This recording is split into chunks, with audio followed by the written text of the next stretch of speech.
এটা রুম গাংମାଳରେ ରହିବା ପାଇଁ ରାତିରେ ନାଇଟ୍ ହଲ୍ କରିବା ପାଇଁ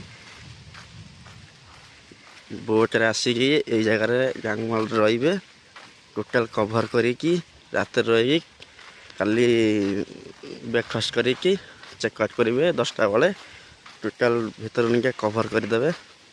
ରୁମ୍ରେ ରହିନେ ହରିଣ ଝିଙ୍କ ବାରହା ସବୁ ରୁମ୍ ପାଖରେ ଦେଖାଯିବ ରାତିରେ। ଏଇଟା ହେଲା ରୁମ୍ ଧାମରାଇ ରୁମ୍।